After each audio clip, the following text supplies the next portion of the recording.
नमस्कार, मैं अशोक कुमार पांडे और स्वागत है आपका टीसीएच पर। हमारे साथ हैं वरिष्ठ पत्रकार राजू परुलेकर साहब। नमस्कार राजू भाई, कैसे हैं? नमस्ते। बस एकदम बढ़िया सर। तो हमारे मोदी जी विदेश फिर एक बार निकल गए हैं, 4-5 देश घूमेंगे। अब कौन से देश हैं वो उनका नाम आप जानते हैं, घाना, ट्रिनिडाद टोबैगो वगैरह वगैरह।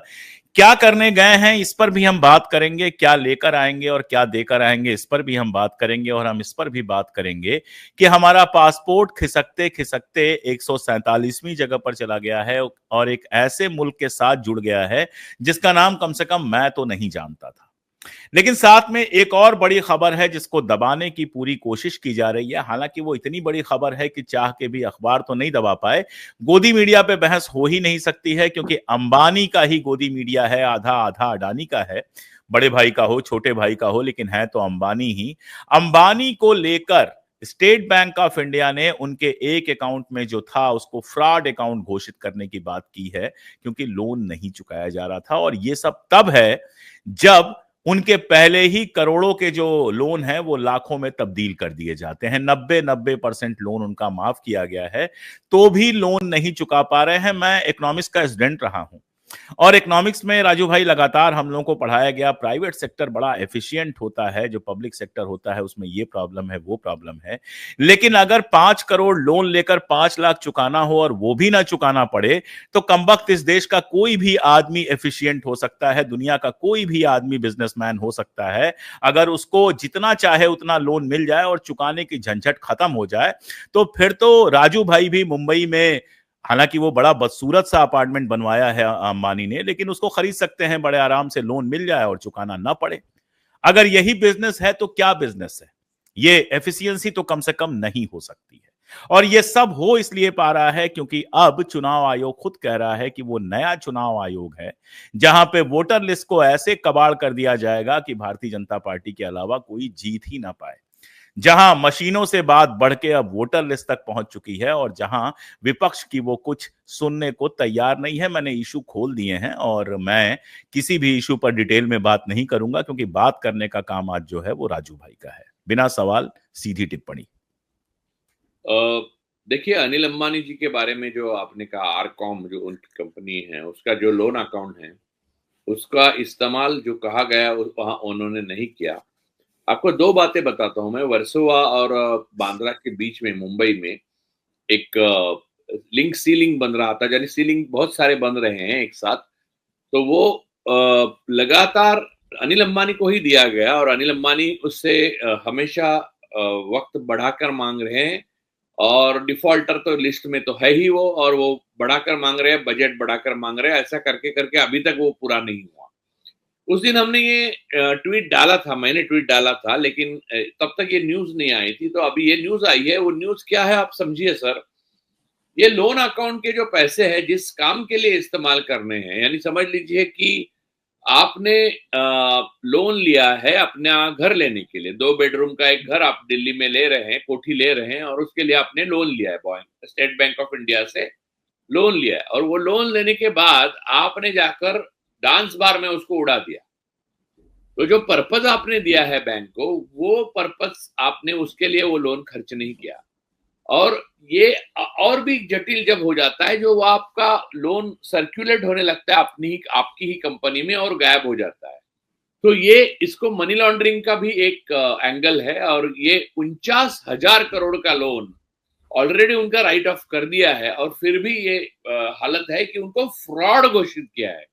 यानी ऐसा ऐसा नहीं, एसबीआई जो पूरी तरह से मोदी, शाह, अंबानी, अडानी के दबाव में काम करते हैं, उनको भी कोई रास्ता नहीं बचा अनिल अंबानी का अकाउंट फ्रॉड घोषित करने के सिवाय। और उसमें एक पहलू है, और वो भयंकर है देश के लिए, हमारी सेना के लिए, हमारी सुरक्षा के लिए और हमारी संप्रभुता के लिए। वो ये कि दासा कंपनी जो है, राफेल वाली जो फ्रेंच कंपनी, उन्होंने नागपुर में जो एक प्रोजेक्ट बिना किसी अनुभव के अनिल अंबानी को लिया था, वो नागपुर के प्रोजेक्ट को 2017 में मोदी जी अच्छे सेल्समैन बन के वहां से लेके आए थे अनिल जी के लिए। वो प्रोजेक्ट का यहाँ पर शुरुआत उन्होंने की। उसमें फाल्कन 2000 बनाएंगे, जो उन्होंने कभी बनाई नहीं है, उनको कोई अनुभव नहीं, उनको कुछ मालूम नहीं। जितना आपको और हमको मालूम है फाल्कन 2000 के बारे में, उतना बनाया ही तो अनिल उन्होंने अंबानी राजू जानते भाई, हैं। बनाया तो उन्होंने खिलौने का जहाज भी नहीं है कभी। हाँ, नहीं, इसमें हम डॉक्टर बाबा साहब अम्बेडकर ने एक बहुत अच्छी बात लिखी है। आपको मैं मजेदार बात बताता हूँ। जब संयुक्त महाराष्ट्र का आंदोलन हो रहा था, मुंबई महाराष्ट्र की है ये कहने के लिए एक किताब लिखी थी डॉक्टर बाबा साहब अम्बेडकर ने। मेरे पास है वो किताब, मैं आपको दिखाऊंगा। उसमें उन्होंने गुजरातियों पे लिखा था कि गुजराती महाराष्ट्र में आकर अगर महाराष्ट्र को अमीर कर रहे हैं, ऐसा उनका भ्रम है, तो गलत है। उस वक्त लिखा था अम्बेडकर साहब ने। उन्होंने लिखा कि यूरोपियंस और जो ब्रिटिश आए हैं, उन्होंने इस शहर को और बाकी जो बंदरगाह है उनको सफल बनाया और प्रॉस्परस बनाया। ये लोग व्यापार करते हैं, ये लोग इंडस्ट्री नहीं बनाते, ये लोग कोई खोज नहीं करते, ये लोग एक्यूमुलेशन ऑफ वेल्थ करते हैं, डिस्ट्रीब्यूशन ऑफ वेल्थ नहीं करते, और इनका कोई वेलफेयर स्टेज के लिए योगदान नहीं है। महाराष्ट्र को इनकी जरूरत नहीं है, ऐसा डॉक्टर बाबा साहब अम्बेडकर ने इनके बारे में लिखा है। तो आपने जो खिलौना भी नहीं बनाया कहा, वो एकदम सच है, वो आज तक सच है। सिर्फ व्यापार करते ये लोग। अब देखिए, आपने एसबीआई से पैसा लिया, फिर अडानी ने वो हाइफा पोर्ट के लिए एलआईसी से पैसे लिए। सर, ये क्रिएट कर नहीं रहे हुए वेल्थ, जो कैपिटलिज्म का मूल उद्देश्य है, क्रिएशन ऑफ वेल्थ, तो नहीं कर रही है। एक्यूमुलेशन ऑफ, यानी हमारे आपके पैसे वो सरकार की मदद से, ये एक तरह का स्टेट टेररिज्म है, आप इकट्ठा करके उनको मिल रहा है, और वो पैसा वो घुमा रहे हैं और विदेश में लेके जा रहे हैं, जो औरंगजेब ने कभी नहीं किया था। किसी भी मुगलाई सल्तनत में किसी ने नहीं किया था कि यहाँ के पैसे दूसरे देश में रखे, तो ये ले जा रहे हैं। इसको मनी लॉन्ड्रिंग है। तो एसबीआई ने अनिल अंबानी के आरकॉम को फ्रॉड घोषित किया है, फ्रॉड। और आरबीआई में, और फिर भी ये फाल्कन 2000 बनाएगा, फिर भी ये हमारा वर्ली सीलिंग बनाएगा, सीलिंग का एक लिंक रोड बना रहा है, उसको मोहलत मिलेगी और टाइम की, और ज्यादा बजट बढ़कर मिलेगा। सर, ये एक माफियाई स्टेट बन चुका है हिंदुस्तान। इसमें मैं बार बार ये कहता हूं, हर प्रोग्राम में शायद आपके कहा है, और ये माफियाई बना है, इसके लिए मेरे कहने की कोई जरूरत नहीं है सर। ये सारे डॉट आप कनेक्ट करके देखो तो आपको पता चलता है ये माफिया में ही होता है। यानी दाऊद के मन में आया तो वो शब्बीर को कुछ भी देगा, वो दाऊद के मन में आया तो वो शकील को भी कुछ भी दे सकता है। तो दाऊद का बस भरोसा जीतना है आपको। तो ये लेवल पे आ गया कॉन्स्टिट्यूशन, यानी संविधानिक हमारी जो बातें हैं, और बैंकिंग के लिए रूल्स है, रेगुलेशन है, एनफोर्समेंट एजेंसीज है, वो आम आदमी के पीछे लगी हुई है, छोटे व्यापारियों के पीछे लगी है। और जो गवर्नमेंट के साथ हाथ नहीं मिलाते ये भ्रष्टाचार के लिए, उनके पीछे लगी है। लेकिन ये आज देखिए, कल फ्रॉड घोषित करने के बाद ईडी और सीबीआई और इनकम टैक्स डिपार्टमेंट के लोगों को अनिल अंबानी के घर पे छापे मारने चाहिए थे। क्या उन्होंने मारे? तो ये असंवैधानिक ही नहीं सर, उन्होंने ब्रीच ऑफ अपना जो ओथ जो संविधान के साथ शपथ लेते हैं उसका भंग किया है। तो ये अनैतिक ही नहीं, इलिजिटिमेट भी है। इन अधिकारियों को न्यूरेमबर्ग जैसे ट्रायल पे खड़ा करना चाहिए, आज नहीं तो कल खड़ा करना पड़ेगा सर, वरना आने वाले इतिहास में ऐसे पैदा बार बार होते रहेंगे, ये ना हो, इसलिए ये करना बहुत जरूरी है। अब माधवी बुश देखिए, आराम की जिंदगी जी रही है। उन्होंने जो किया वो एक बहुत बड़ा फाइनेंशियल क्राइम है। तो सारी जो क्रीमी लेयर है अपना हिंदुस्तान की इकोसिस्टम, बीजेपी, आरएसएस और इनका, वो सारा एक आइदर ड्रग में या मनी लॉन्ड्रिंग में या अन्य यानी हथियार में या तेल में क्राइम करने वाले सिंडिकेट के हिस्सा है। तो ये लोग एक माफिया है। जैसे सिनालोवा कार्टेल है, जैसे मेंडेलिन कार्टेल था, वैसा ये गुज्जू कार्टेल बन गया। अच्छा, ये बताइए राजू भाई, एक हाइपोथेटिकल क्वेश्चन पूछ रहा हूं जो कि हाइपोथेसिस नहीं है। मान लीजिए कि स्टेट बैंक ऑफ इंडिया ने कांग्रेस पार्टी के अकाउंट को फ्रॉड घोषित कर दिया होता। चलिए कांग्रेस पार्टी एक बार छोड़ देते हैं, मान लीजिए किसी ऐसे कैपिटलिस्ट के, किसी ऐसे बिजनेसमैन के, किसी ऐसे नेता के अकाउंट को फ्रॉड घोषित कर दिया होता जो विपक्ष से जुड़ा हो, कांग्रेस से जुड़ा हो, आरजेडी से जुड़ा हो, स्टालिन से जुड़ा हो, या फिर अपने अखिलेश जी से जुड़ा हो, या फिर महाराष्ट्र में ही मान लीजिए किसी विपक्ष की पार्टी से जुड़ा हो, तो क्या होता? सर, मैं आपको इतना ही बता सकता हूं कि ये हाइपोथेटिकली सोचने की भी जरूरत नहीं है। संजय राउत साहब की किताब आ चुकी है, जो शिवसेना के नेता है और स्पोक्स पर्सन है और सांसद है, वो चौथी बार सांसद है। तो उन्होंने एक 50 लाख का लोन 15 साल पहले लिया था अपने रिश्तेदार या दोस्त से। वो 50 लाख के लोन की वजह से वो उन्होंने पे भी किया वापस। ईडी ने उनको कम से कम आधा साल जेल में रखा। उसके ऊपर उन्होंने कि नरकातला स्वर्ग नाम की किताब भी लिखी है, और उन्होंने वहां पर मिले हुए सारे जो बिजनेसमैन है जो सरकार की गुडबुक में नहीं थे, फिर भी उन्होंने जो बिचौलिए होते हैं सरकार के, ईडी के बिचौलिए, उनको अनसिक्योर्ड लोन, आप समझिए, आप कैश दिए वो अलग है सर, अनसिक्योर्ड लोन उनके अकाउंट में ट्रांसफर किए पैसे 16 करोड़ 15 करोड़, अलग अलग बिल्डर, वो सारे जेल में वहां सड़ रहे थे। उनके बारे में भी उन्होंने उस किताब में लिखा है। तो आप समझिए कि दूसरे किसी का क्या होता, ये हाइपोथेटिकली सोचने की जरूरत नहीं। मेरे सामने किताब है वो सर, उसका ब्लर्ब जो है वो मैंने ही लिखा है। मराठी में है ना अभी किताब? मराठी में, हिंदी में और इंग्लिश में शायद आ रही है, मुझे अभी पता नहीं, अब मैं पूछूंगा वो पब्लिशर से, लेकिन आ रही है हिंदी और मराठी। कोशिश करते हैं संजय राउत साहब से बात करने की उस किताब पर। जी, जी, जी। अच्छा, एक अगले सवाल पर चलते हैं। मोदी जी विदेश गए हैं, ये अपने आप में खबर नहीं है क्योंकि मोदी जी विदेश जाते रहते हैं। जिस तरह के मुल्क वो चुन रहे हैं, पिछली बार भी चुना था और इस बार भी चुना था, घाना जा रहे हैं, त्रिनाद एंड टोबैगो जा रहे हैं और इस तरह की कंट्रीज में जा रहे हैं। एक बात जरूर हो रही है कि उनको सम्मान उम्मान मिल जा रहा है, वहां का उच्चतम सम्मान। हालांकि घाना में सुना उस सम्मान को लेकर विवाद भी हो गया है। ये इन सब चीजों का क्या मतलब है? जब आपका पासपोर्ट 147वें पोजीशन पे पहुंच गया है, तो आपको चाहे 147 देशों से सम्मान मिल जाए, देश को कौन सा सम्मान उससे मिल रहा है? और क्या मतलब है इस तरह के सम्मान वगैरह इकट्ठा करने का? कोई फायदा हो रहा है, या फिर वहां भी आप उम्मीद कर रहे हैं कि अडानी जी का जल्दी ही कोई पोर्ट वोट खुलेगा? देखिए, दो बातें मैं बताता हूं, और दो बातें ठोस है, इसमें कोई फिर से एक बार हाइपोथेटिकली कुछ नहीं।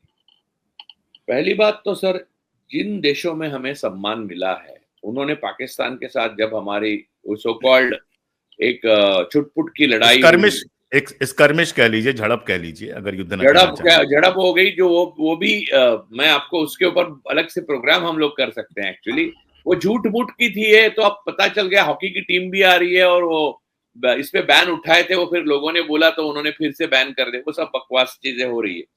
खैर, लेकिन वो बेचारे पहलगाम में सैलानी बिना वजह मर गए, और आतंकी कभी नहीं मिलेंगे, वो तो यशवंत सिन्हा बोल चुके। तो पुलवामा कभी नहीं मिलेंगे। तो मोदी जी ने जो भी वो जो स्किर्मिश जो भी बात की थी पाकिस्तान के साथ, तो उसमें मोदी जी को मेडल 22 देशों से मिले।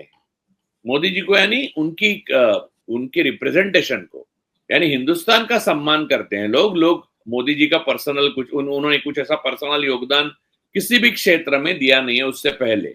तो 22 देशों के, लेकिन हमारे साथ 2 देश भी खड़े नहीं थे। एक देश थोड़े दिन के लिए खड़ा रहा था, वहां मोदी जी गए नहीं थे और गले पड़े नहीं थे, वो था तालिबान यानी अफगानिस्तान। और उन्होंने बाद में चाइना के साथ फिर मीटिंग हो गई, वो भी गए। अब इजराइल के बारे में मैं बात नहीं करना चाहता, हम कई बार बात कर चुके हैं, और इजराइल की बात अलग ही है, और मैं रोज ही करता रहता हूं, इसलिए उस पर अलग बात करने माफिया की उसको जरूरत नहीं। रूल कर रहे हैं, तो उसके ऊपर बात करना गलत है। अब बिल्कुल। बात रही उनको, हमें यह स्पष्ट दिखाई देता है कि मोदी जी के जाने का कोई असर नहीं, लेकिन मोदी जी जा रहे हैं तो उनका फायदा है उसमें।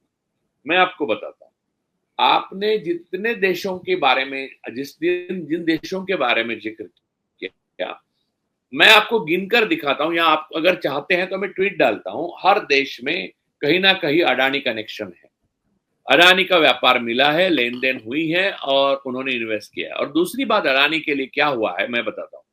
ऑस्ट्रेलिया जैसा देश, केनिया जैसा देश, कांगो जैसा देश, और अब यूएसए जैसा देश, दरवाजे बंद हो गया अडानी के लिए।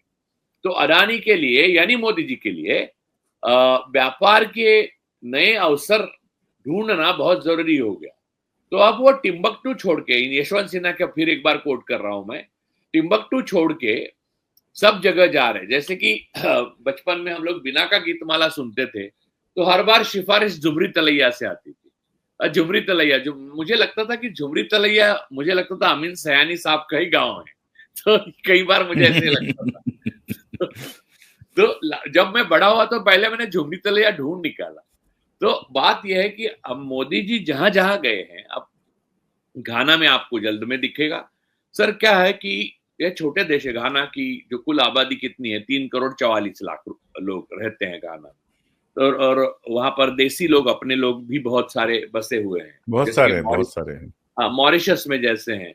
तो वहां पर मॉरिशस में अडानी, त्रिनाद टोबैगो पूरा भरा हुआ है। त्रिनाद टोबैगो तो में तो यहाँ से ही लोग गए अडानी हैं। अडानी क्या करते हैं, यहाँ के अपने बैंक बैंक तो खुले हुए हैं उनके लिए, कुछ भी करे, वो लॉन्ड्रिंग करे, मनी लॉन्ड्रिंग करे, फरेब करे, मुद्रा पोर्ट से ड्रग लाए तो भी बैंक दे रहे हैं उनको। LIC ने पैसा हाइफा के लिए दिया, जो तहस नहस कर दिया ईरान ने।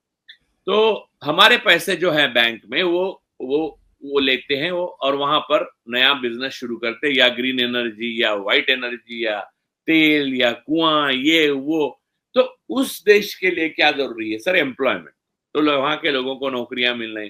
तो एक विदेशी उद्योगपति तो है नहीं, ये हमें मालूम है ना, और उनको नहीं मालूम। एक और बात है राजू भाई, जो लोग अक्सर मिस कर जाते हैं, मैं देखता हूं कि ये वो देश हैं जहां के राष्ट्रपतियों पर करप्शन वगैरह के आरोप जबरदस्त लगते रहे हैं।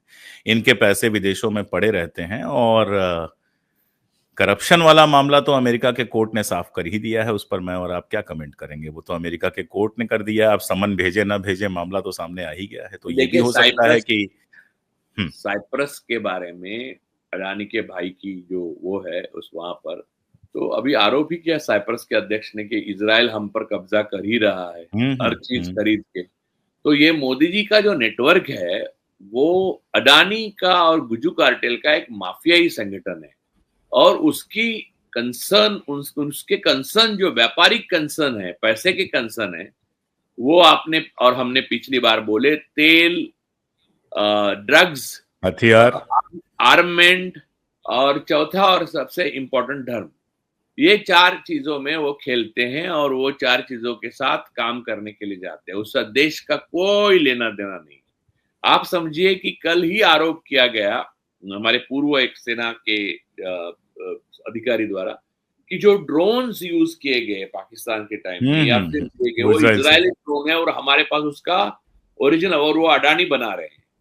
वो हमने ईरान के खिलाफ भी यूज किए हैं, ईरान का कहना है, और भी चीजें उसमें शामिल है। तो सर, ये सारी चीजें जो हैं, वो हमारी संप्रभुता, हमारी सेना की पावर, हमारी हमारी हमारी जो आर्थिक ताकत है, हमारी बैंकिंग सिस्टम है, हमारी LICs है, हमारी PSUs है, उनको अंदर से दीमक जैसा खोखला बनाने में लगी हुई है। और वो खोखला बनाने वाला दीमक जो है, वो दुनिया भर में फैलाने के लिए मोदी जाते हैं। उसका भारत से कोई वैसे लेना नहीं है। घाना पे आपको याद दिला दूं मैं कि घाना के जो पहले राष्ट्रपति थे, क्याम्बे साहब, नेहरू जी के बड़े करीबी मित्र हुआ करते थे। क्रांति से घाना में सरकार उन्होंने बनाई थी, औपनिवेशिक शासन खत्म किया था। और उसी क्याम्बे के नाम पर जोहरान ममदानी का जो बीच का नाम है, जोहरान क्याम्बे ममदानी, घाना के उसी पहले राष्ट्रपति के नाम पर है। तो घाना का अपना एक इतिहास रहा है, और इसीलिए शायद घाना में जो पुरस्कार मिला उसको लेकर विवाद भी काफी है। नहीं, और भी एक बात है सर। पिछली बार मोदी जी को जिन राष्ट्रपति जी, पुराने राष्ट्रपति का पुरस्कार किसी देश में मिला था, वो राष्ट्रपति नेहरू जी के मित्र और बड़े मुरीद थे। तो उन्हीं के वो नाम तो का कई बार हो पुरस्कार चुका। मिला। हाँ, तो हाँ हाँ, बिल्कुल मोदी, वो हो चुका देखिए, है।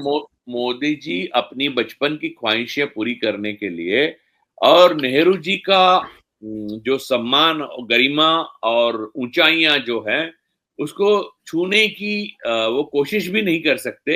इसलिए वो एक सस्ता अनुकरण करने के लिए जाते हैं, और ये सारी चीजें बाकी अडानी के लिए करके आते हैं। भारत के लिए अब मोदी जी सिर्फ एक अच्छा काम कर सकते हैं, जो उनके देशभक्ति का सबूत होगा, वो इस्तीफा दे सकते हैं। लेकिन वो देंगे वो तो नहीं, नहीं और वो देंगे, वो तो नहीं देंगे, क्योंकि नया चुनाव आयोग है। हाँ कहा गया शायद कि हाँ, नया चुनाव चुनाव आयोग, आयोग अब है। ये नया चुनाव आयोग है सर। कल एक मैं बहस सुन रहा था एक पॉडकास्ट में। उसमें जो गेस्ट है, उनका नाम मैं भूल गया, उन्होंने कहा कि यार, राजीव कुमार बेहतर थे, ऐसे ये ज्ञानेश कुमार है, आप याद रखिएगा, अमित शाह के बहुत करीबी है। और ये ऐसे हैं कि ये गलतियों को भी, जिस तरह से मोदी, शाह, अडानी, अंबानी जिस तरह से अपनी गलतियों को भी सही ठहराते हैं, वैसे वाले में से हैं। और दूसरे ही दिन मैंने देखा कि उन्होंने विपक्ष को कहा कि ये नया चुनाव आयोग है। नया चुनाव आयोग क्या बाहर से सोने के पतरे लगे हैं क्या उसको? या सोने के क्या क्या, या प्रॉब्लम क्या होगी? है अनकॉन्स्टिट्यूशनल है, ऐसा कहना था उनको एक्चुअली। ये चुनाव आयोग नहीं, ये डंडे की भाषा जानने वाला एक हम लोग गैंग बनाए हुए हैं। और हम बीजेपी के साथ हैं, हम गैंगस्टर हैं, इतना ही कहना बाकी है। देखिए, मेरी एक आपके माध्यम से मैं विपक्ष को ये कहना चाहता हूं, हमारे यहाँ मरकड़वाड़ी का जो मॉडल था, मरकड़वाड़ी में लोगों ने बैलेट पेपर पे मॉक चुनाव लेने की एक कोशिश की थी। वो तो पवार साहब ने दबा दी बाद में, बात अलग है, वो अलग एक किस्सा है, उसके ऊपर हम जाते नहीं है। हम लोग कर चुके पवार हैं बात साहब, पहले इस पर। नहीं, पवार साहब तो देवकी है ना अडानी साहब के। अगर यशोदा मैया अगर मोदी जी है तो पवार साहब देवकी है, तो वो उसके लिए उनको करना पड़ता है बाबा। तो बात यह है कि मैं ये मानता हूं कि एक आंदोलन जो अब उग्रता से आंदोलन विपक्ष को करना चाहिए एक चुनाव आयोग के खिलाफ, वो मॉक पोलिंग जो है बैलेट पे हर चुनाव क्षेत्र में करना चाहिए। और मुझे लगता है शुरुआत बनारस से करिए। मैं आपको दावे के साथ कहता हूं सर, बनारस में मोदी बैलेट पेपर पे अगर निष्पक्ष चुनाव अगर विपक्ष करा देता है तो हार जाएंगे, और वही सबूत होगा कि ये सारा जो इन लोगों का जो रैकेट चल रहा है उसको बंद करने की शुरुआत वहां से होगी। मोदी जी का इस्तीफा इस देश का भविष्य के लिए बहुत आवश्यक है। अगर वो इस्तीफा नहीं देते जल्दी तो ये देश एक बहुत बड़े अंधेरी खाई में जा रहा है। ये मैं बार बार बताता हूं, मुझे कोई फायदा नहीं है इसके कहने से। लेकिन अगर मोदी जी इस्तीफा दे दें, अमित शाह जी प्रधानमंत्री बन जाएं तो क्या बदल जाएगा? देखिए, राजदार कभी प्रधानमंत्री नहीं बनता, ये हिंदुस्तान के इतिहास के 1000 साल कहते हैं। आप समझिए कि बहुत करीबी होते हैं, लेकिन वो प्रधानमंत्री नहीं। अमित शाह कभी प्रधानमंत्री नहीं बनेंगे सर, क्योंकि इंग्लिश बोलने वालों को उनके सामने इंफीरियरिटी कॉम्प्लेक्स आ जाएगा, और सारी दुनिया इंग्लिश बोलती है तो फिर वो सर करने कैसे देंगे उनको, जा ही नहीं सकते कहीं सर। उनके अंदर का बाप बोला है वो बात, उनके अंदर का गृह मंत्री नहीं, समझिए आप। वेदना कहीं से आती है, हमें पता कुछ और चलता है सर। तो बात यह है कि वो नहीं बनेंगे, योगी बनने की का सवाल ही नहीं है, ऐसा निशिकांत दुबे ने कल ही बोला है। और वो बोले कि हेमंत बिस्वा है, देवेंद्र फडणवीस है, यानी आपस में घमासान की पूरी तैयारी हो चुकी है सर। अब एक बीजेपी में कई बीजेपी है, एक चेहरे पे कई चेहरे लगाते हैं लोग, वाले गाना है ना, वैसे अब एक बीजेपी पे कई बीजेपी है। और आप समझिए कि मोदी जी का इस्तीफा अगर नहीं आता है तो उन्हें, मुझे बुरा लगेगा, या बुरा लगने लायक है नहीं वो, लेकिन फिर भी बुरा लगेगा, क्योंकि हिंदुस्तान के प्रधानमंत्री कभी हुआ करते थे वो, इसलिए बुरा लगेगा कि उनको बहुत जलील होके जाना पड़ेगा, और इसमें दो राय हो ही नहीं सकती। जो लोग दौड़ के आप आज बीजेपी में जा रहे हैं ना सर, अपने आप साख को बचाने के, महाराष्ट्र के धुड़ा से कुणाल पाटिल गए, जो राहुल गांधी उनको बहुत प्यार करते थे, उनका कुछ 100 करोड़ का मामला है, उस ले गए, लेकिन वो 100 करोड़ के लिए गए हैं, लेकिन 1 या 2 साल में, 1-1.5 साल में वो 1000 करोड़ का रोना रोएंगे, देखना। तो कुल मिला जुला के आप कह रहे हैं कि कोलंबस विश्व की यात्रा पर निकला हुआ है ताकि देशी विदेशी जो उसके साथी थे उनको बिजनेस नया मिल सके, नई जमीनें मिल सकें जहां वो लूट कर सकें। दरअसल विदेश नीति को लेकर, इस पर मैं आपकी एक टिप्पणी लेकर ही बात खत्म करूंगा, अपनी बात से खत्म नहीं करूंगा। विदेश नीति को लेकर डंका बजना और ये वो जो लंबे समय तक तमाशा चला है, आप देखिए, एक फॉल्ट लाइन आती है, पाकिस्तान के साथ आप लड़ने चले जाते हैं, एक फॉल्ट लाइन आती है, पाकिस्तान के ऊपर आप हमला करते हैं, कहा जाए तो हमला करते हैं, इनकी ही भाषा है, मैं अपनी तरफ से नहीं कह रहा, और दुनिया में कहीं कोई आपको समर्थन नहीं देता है। मैं बार बार 26/11 को याद करता हूं, आप तो मुंबई में रहते हैं, पूरी दुनिया हमारे साथ खड़ी थी। हम कोई दावा नहीं कर रहे थे, हम डेसिमेट करने का दावा नहीं कर रहे थे, हम आर्मी का उपयोग नहीं कर रहे थे, और सारी दुनिया हमारे साथ खड़ी थी। FATF में पाकिस्तान को किनारे लगा दिया गया था, हथियार मिलना मुश्किल हो गए थे, लोन मिलना मुश्किल हो गया था। आज कंडीशन यह है कि SCO में कोई आपकी नहीं सुनता, क्वाड में जहां 4 मुल्क हैं, वहां अमेरिका है, मेरे ख्याल से जापान है और ऑस्ट्रेलिया है, वहां आप एक बयान जारी करते हो जिसमें पाकिस्तान का नाम होता है, फिर बयान वापस ले लेते हो, नया बयान आता है, इसमें पाकिस्तान का नाम डिलीट कर दिया जाता है। तो आप डिप्लोमेसी में जिस तरह से फेल हुए हो, ये बताता है कि आप ना देश के अंदर हालात संभाल पा रहे हो और ना देश के बाहर अपनी इमेज बना पा रहे हो। इतने सब के बावजूद, ये बहुत छोटी सी टिप्पणी आपसे चाहूंगा, लोग कैसे भक्ति में लगे हुए हैं? सिर्फ गोदी मीडिया के भरोसे, या कोई और चीज आपको नजर आती है? लोगों को दिखाई नहीं देता जो चीजें इतनी साफ हैं? सर लोगों को दिखाई देता है, दो चीजें होती हैं। आप पूरी जीवन में भगवान को मानते हैं और आपके अंतिम पड़ाव पर आपको पता चलता है कि भगवान नहीं है, तो आपको डर लगता है कि जिस श्रद्धा से मैं जिया था, वो बड़ी श्रद्धा बात को कही अगर मैं आपने। ना कह दूं तो मैं एकदम अपाहिज जैसे जाऊंगा। यानी संस्कृत में एक श्लोक है सर, आशा नाम मनुष्याणाम कचिदार्य श्रृंखला बद्धाया प्रधावंती मुक्त तिष्ठन्ति पंगुवर। यानी ये जो श्रृंखला है श्रद्धा की, उससे आदमी खड़ा रहता है। अगर ये श्रृंखला निकल जाए तो वो पंगु हो जाएगा। तो भक्तों के लिए पंगु होना पसंद नहीं, इसलिए वो पकड़े हुए हैं। उनको मालूम है ये भगवान नहीं है, झूठ है। एक बात। दूसरी बात सर मैं बताता हूं कि प्रोपागंडा की ताकत इतनी होती है कि 1944 तक जर्मनी में जब शव आ रहे थे, कॉफिन आ रहे थे स्टेलिनग्राड से, रशिया से, सब जगह से, तब भी लोगों को लगता था कि हिटलर कोई ऐसा दाव खेलेगा, ऐसा मास्टर स्ट्रोक खेलेगा कि सब परास्त हो जाएंगे। सर 1945 में हिटलर ने अप्रैल के 30 तारीख को आत्महत्या की। उससे 10 दिन पहले दीवारों पे लोग जर्मनी में आम नागरिक हिटलर की तस्वीरें चिपका रहे थे, ये सोच के कि जहां तस्वीर हिटलर की है वहां बम नहीं गिरते। तो आप इतने एडवांस कंट्री की ये हालत प्रोपागंडा से हुई थी, तो हमारी ये हालत होना वाजिब है। और ये दौर हर मुल्क के एक टाइम आता है जब दौर आता है ऐसा। अनफॉर्चुनेटली हम सबसे जवान देश थे तब यह दौर आया, इसलिए हमने गंवा दिया एक मौका। चीन हमसे 40 साल आगे गया, अमेरिका तो 20 साल आगे है, चीन अमेरिका से भी 20 साल आगे निकल चुका है। हमें कोई कंसर्न, कोई कनेक्ट ही नहीं करता। और देखिए सर, ईरान, पाकिस्तान, ये देश जो रशिया, चाइना इकट्ठा होते हैं, हमें दूर रखते हैं क्योंकि हम अपने उनके राज जो है वो इजराइल को कहीं बता ना दे। और इजराइल का तो अपना अपना अलग वो है कि नेतन्याहू अपने आप को भ्रष्टाचार के आरोप की केस से बचाने के लिए जंग पे जंग कर रहे हैं, वो बर्बाद कर रहे हैं और सारी दुनिया को अब ये पता चल चुका है। तो बात यह है कि मोदी ने 2016 से लेकर, नोटबंदी से लेकर, बाप के पास पैसे नहीं है, बेटी की शादी, ये सब जो किया, उसका कर्म का फल जो है, विपरीत कर्म का जो विपरीत फल होता है, वो वापस चुकाने का वक्त आ गया है।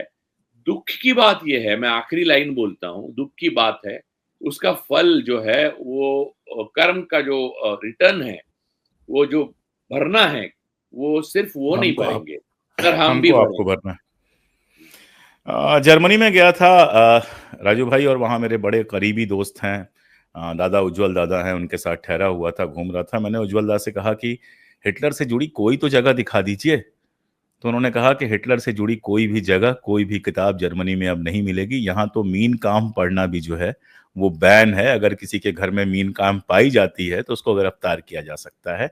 उससे जुड़ी कोई जगह नहीं है। अगर आप तलाश करना चाहें तो कोई भी जगह उससे जुड़ी हुई आपको मिलेगी नहीं। इससे ज्यादा मैं क्या कहूं, इतने पर ही बात खत्म करता हूं कि जब बम गिरने वाले हैं, आर्थिक बम कम से कम जब गिरने वाले हैं और आपको लगता है कि आप मोदी का झंडा उठाकर बच जाएंगे, तो नहीं बचेंगे। गाड़ियां सील होंगी तो आपकी भी होंगी, दाम बढ़ेगा तो आपका भी होगा। और दुनिया भर में जब बेइज्जती हो रही है, और हो रही है, यकीन जानिए, आप इसको माने या ना माने, दुनिया में जो हमारी इमेज बन रही है वो बहुत साफ दिखाई दे रही है। और अगर कोई नई सरकार भी आती है राजू भाई, तो उसको सुधारने में शायद बरसों लग जाएंगे। आज के लिए इतना ही। बहुत शुक्रिया, बहुत शुक्रिया राजू भाई। Thank you sir, thank you.